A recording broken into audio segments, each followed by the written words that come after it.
Daily Broadside, day 731. So I'm on my way to go get some sushi, and then I'm going to go see An Evening with King Crimson. Although it's not technically King Crimson, it's only Tony Levin and Adrian Belew from the original lineup. But the marvelous Steve Vai filling in for the marvelous Robert Fripp, who is a friggin' genius, by the way.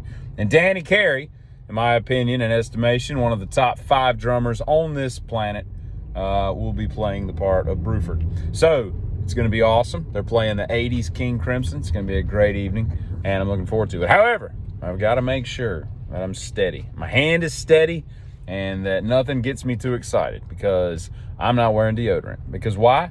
Because I'm shacking up with somebody tonight. I'm staying in their place after the show, and I forgot it.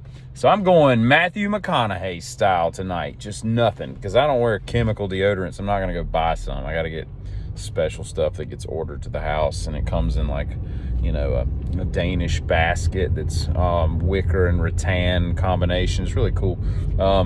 Nevertheless, I got to make sure that nothing gets me, you know, all excitable and all, and I start perspiring, because nobody wants to see me sweat. No, that's not what it is. Never let them see you sweat. That's what it is. You know, I could use something that's made for a woman but strong enough for a man, but that just doesn't seem manly enough to do. Or is it made for a man and strong enough for a woman? Strong enough for a woman, it's made for a man. Strong enough for a man, but made for a woman. I think it's that. It's the other one. I mean, if I start doing that, I might as well Calgon take me away. You know, what turns me back, you know, from doing that? So I think that that's a path that you just don't come back from. When you start, you know, putting secret deodorant on as a man, I just think that there's things you get back home, and then you'll be like, should I sell my tractor? Should I stop driving manuals? Should I stop, like, chewing tobacco? Like, there's a lot of things that you'll just stop doing because you just don't feel like a man anymore, because you're wearing secret deodorant. It seeps into your pores. But nevertheless, I'm just going to remain chill, Matthew McConaughey style, armpit, armpit, armpit, right? And we'll be good.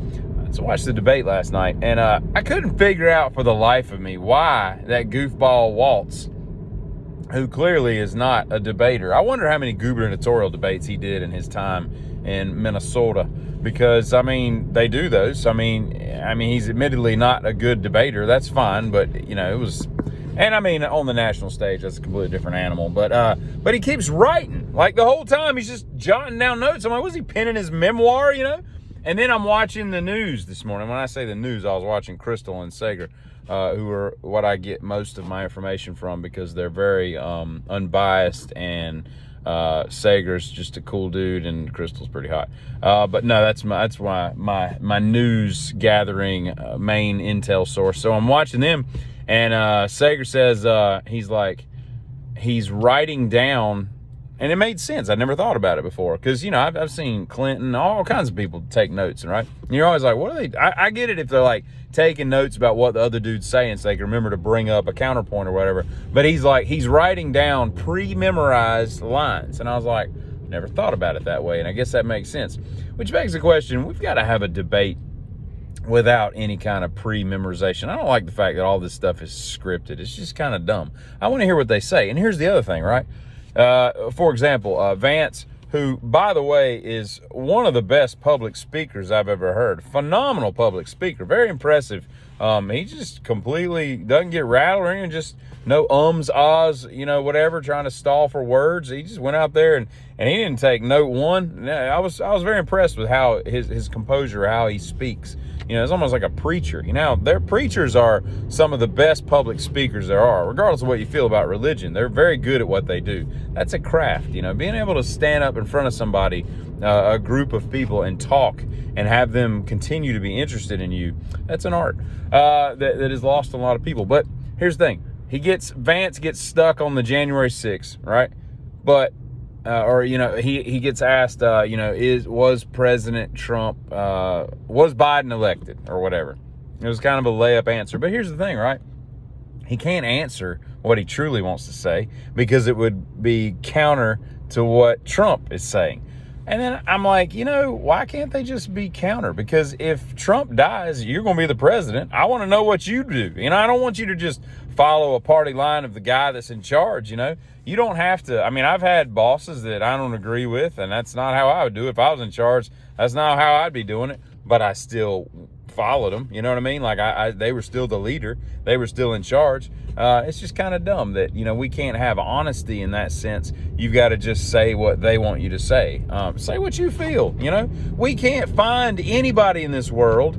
My best friend in the world, if he was the vice president, I was the president, and we sat down like, all right, what do you think about this? We would eventually get to something where he'd be like, I don't like that. And I'm like, well, I don't care. I'm the president, so you're just going to like it until I die, and then you can do it your way. I want to know what your way would be. And while we're talking about 5 Easy Pieces, a great Jack Nicholson movie from the 70s that I haven't seen in a long time, but I saw the clip, that they always show about him ordering the chicken salad sandwich because they wouldn't, give him the toast because they wouldn't do substitution on the menu. My question is this: I haven't seen the movie in a long time, but why was that waitress such a bitch? Like, she didn't have to have that attitude. Like, it didn't have to be that difficult, right? She's just a complete bitch. And here's how I know the American populace, there's so many people that are they're just clueless about how the world works, right? I see a video yesterday, and it's two, like, I don't remember what they are, like 40-yard dumpsters, or what, the dumpsters you can rent, right? The ones that they pull up on a truck and drive off. And it's behind Walmart, and it's just filled to the brim of food, right? One's like half slap full of milk, and the other is just food, from strawberries to Lunchables, right? And it's obviously just been dumped out there. Nothing's rotted and all this stuff. And so I go to the comments because I'm like, oh, here we go. People are going to be screaming and crying why they just threw all this usable food away. And this was from Helene, where like a Walmart got drenched in water and you can't serve any of that stuff anymore, right? So it's got to be thrown out. And somebody's like, they could give that to the homeless shelter and blah, blah, the unhoused shelter, as it were. And I'm like, no, they can't, you idiot. I mean, there's liability. You can't give somebody like, hey, we had a flood, all our trout is bad. If you want it, it's a day out, but it goes out tomorrow. You just can't do that. In this litigious world, you can't do that, right? And then somebody's like, somebody writes that in the comments. I'm like, there you go, and so I'm reading this trail of idiocy. Then somebody else chimes in, they're like, well, they could have them sign a waiver. And I'm like, good Lord. Here's somebody that's never worked in any type of corporate situation in the world. Do you know what it would take and how many chains of levels of importance going up the chain, the hierarchy in the Walmart organization, to be like, hey, we're down here in Alabama and we want some people, there's some people here who want to eat out of a dumpster. We need to get a waiver written up so that if you get the legal team on that, yeah, I'm sure they're going to jump right on that. Do you know how expired that food would be by the time that waiver got approved and came back down to Alabama? I mean, it's just, people are so out of touch because they've done nothing in their lives that it has any semblance of reality. But, I've talked for 8 minutes about that, and I guess that's all there is to it. Well, I'll say one more thing. You ever see those potato masher bike racks, the bike racks that are just like S's? You ever notice that I've never seen anybody attach themselves to that? So either we rip them all up and start, like melting them down for aluminum, or we find some really big damn potatoes. Hey, giddy.